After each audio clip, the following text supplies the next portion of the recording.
ਜੈ ਹਿੰਦ ਕਿਸਾਨ ਭਰਾਵਾਂ ਨੂੰ। ਅੱਜ ਗੁਰਪੁਰਬ ਵਾਲੇ ਦਿਨ ਬਹੁਤ ਵੱਡੀ ਕਾਮਯਾਬੀ ਮਿਲੀ ਹੈ ਕਿਸਾਨ ਭਰਾਵਾਂ ਨੂੰ ਅਤੇ ਬਜ਼ੁਰਗਾਂ ਨੂੰ। ਮੈਂ ਸਾਰੇ ਕਿਸਾਨ ਭਰਾਵਾਂ ਅਤੇ ਬਜ਼ੁਰਗਾਂ ਨੂੰ ਮੁਬਾਰਕਾਂ ਦੇਣਾ ਚਾਹੁੰਦਾ ਕਿ ਤੁਹਾਡੀ ਜਿਹੜੀ ਏਕਤਾ ਆ ਅੱਜ ਰੰਗ ਲਿਆਈ ਹੈ ਔਰ ਜਿਹੜਾ ਕਿਸਾਨਾਂ ਦੇ ਹੱਕ ਬਣਦੇ ਸੀਗੇ ਉਹ ਕਿਸਾਨ ਭਰਾਵਾਂ ਦੇ ਹੱਕ ਜਿਹੜੇ ਉਹ ਮੁੜ ਉਹਨਾਂ ਨੂੰ ਵਾਪਸ ਮਿਲ ਗਏ ਹੈ।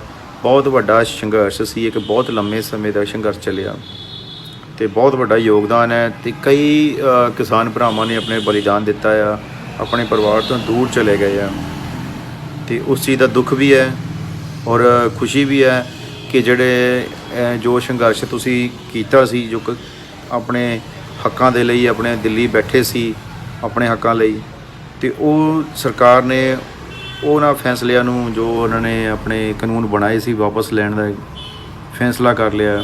ਇਹ ਤੁਹਾਡੇ ਵਾਸਤੇ ਇੱਕ ਬਹੁਤ ਖੁਸ਼ੀ ਦੀ ਗੱਲ ਹੈ, ਸਾਰੇ ਭਰਾਵਾਂ ਵਾਸਤੇ ਵੀ ਔਰ ਸਾਡੇ ਵਾਸਤੇ ਵੀ ਬਹੁਤ ਖੁਸ਼ੀ ਦੀ ਗੱਲ ਹੈ ਕਿ ਜਿਹੜੇ ਕਿਸਾਨ ਭਰਾਵਾਂ ਨੂੰ ਆਪਣਾ ਹੱਕ ਮਿਲਿਆ। ਸੋ ਇਸੇ ਤਰ੍ਹਾਂ ਮੈਂ ਸਾਰੇ ਭਾਰਤ ਵਾਸੀਆਂ ਨੂੰ ਇਹ ਮੈਸੇਜ ਦੇਣਾ ਚਾਹੁੰਦਾ ਹਾਂ ਕਿ ਇਸੇ ਤਰ੍ਹਾਂ ਆਪਣੀ ਏਕਤਾ ਬਣਾਈ ਰੱਖੋ ਔਰ ਏਕਤਾ ਦੇ ਵਿੱਚ ਬਹੁਤ ਵੱਡੀ ਸ਼ਕਤੀ ਹੈ, ਬਹੁਤ ਵੱਡਾ ਬਲ ਹੈ ਕਿ ਜਿਹੜਾ ਵੱਡੇ ਵੱਡੇ ਰਾਜੇ, ਵੱਡੇ ਵੱਡੇ ਸਿਆਸਤਦਾਨ ਏਕਤਾ ਦੇ ਅੱਗੇ ਝੁਕ ਜਾਂਦੇ ਆ।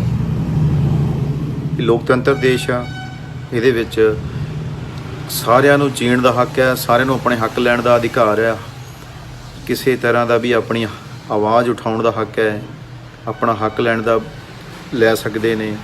ਲੋਕਤੰਤਰ ਦੇਸ਼ ਦੇ ਵਿੱਚ ਅਸੀਂ ਆਪਣੇ ਹੱਕ ਜਿਹੜੇ ਉਹ ਮੰਗ ਸਕਦੇ ਹਾਂ ਅਤੇ ਇਹ ਸੋਚਣਾ ਸਰਕਾਰਾਂ ਦਾ ਕੰਮ ਹੈ।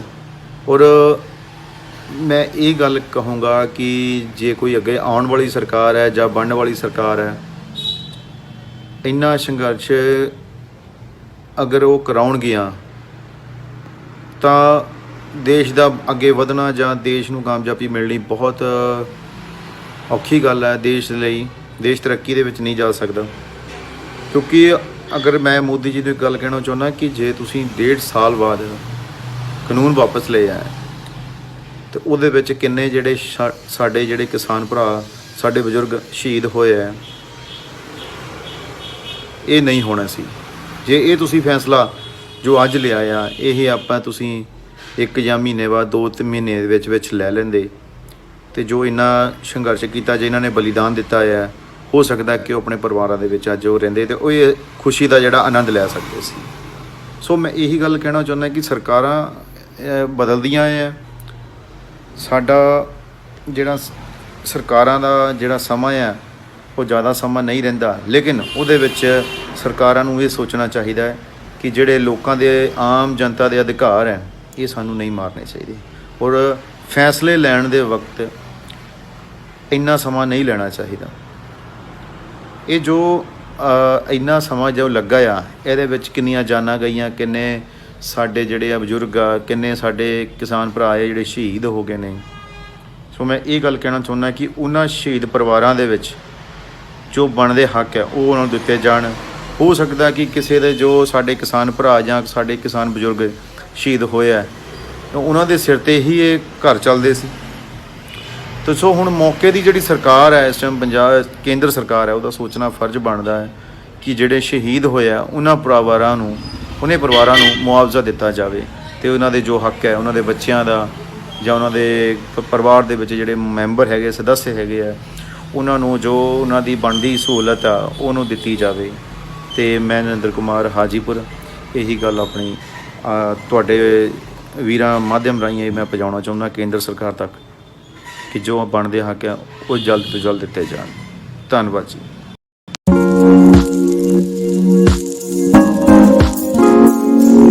हम अपने प्रयासों के बावजूद कुछ किसानों को समझा नहीं पाए। भले ही किसानों का एक वर्ग ही विरोध कर रहा था, लेकिन फिर भी ये हमारे लिए महत्वपूर्ण था। कृषि अर्थशास्त्रियों ने, वैज्ञानिकों ने, प्रगतिशील किसानों ने भी उन्हें कृषि कानूनों के महत्व को समझाने का भरपूर प्रयास भी किया। हम पूरी विनम्रता से, खुले मन से उन्हें समझाते रहे। अनेक माध्यमों से व्यक्तिगत और सामूहिक बातचीत भी लगातार होती रही। हमने किसानों की बातों को, उनके तर्क को समझने में भी कोई कोर कसर बाकी नहीं छोड़ी। कानून के जिन प्रावधानों पर उन्हें ऐतराज था, सरकार उन्हें बदलने के लिए भी तैयार हो गई। 2 साल तक हमने इन कानूनों को सस्पेंड करने का भी प्रस्ताव दिया। इसी दौरान ये विषय माननीय सर्वोच्च न्यायालय के पास भी चला गया। ये सारी बातें देश के सामने है, इसलिए मैं इनके अधिक विस्तार में नहीं जाऊंगा। साथियों, मैं आज देशवासियों से क्षमा मांगते हुए सच्चे मन से और पवित्र हृदय से कहना चाहता हूं कि शायद हमारी तपस्या में ही कोई कमी रही होगी, जिसके कारण दिए के प्रकाश जैसा सत्य कुछ किसान भाइयों को हम समझा नहीं पाए। आज गुरु नानक देव जी का पवित्र प्रकाश पर्व है। ये समय किसी को भी दोष देने का नहीं है। आज मैं आपको, पूरे देश को ये बताने आया हूं कि हमने 3 कृषि कानूनों को वापस लेने का, रिपील करने का निर्णय लिया है। इस महीने के अंत में शुरू होने जा रहे संसद सत्र में, इसी महीने में, हम 3 कृषि कानूनों को रिपील करने की संवैधानिक प्रक्रिया को पूरा कर देंगे।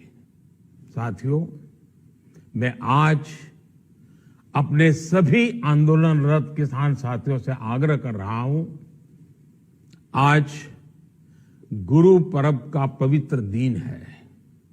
अब आप अपने अपने घर लौटे, अपने खेत में लौटे, अपने परिवार के बीच लौटे। आइए एक नई शुरुआत करते हैं।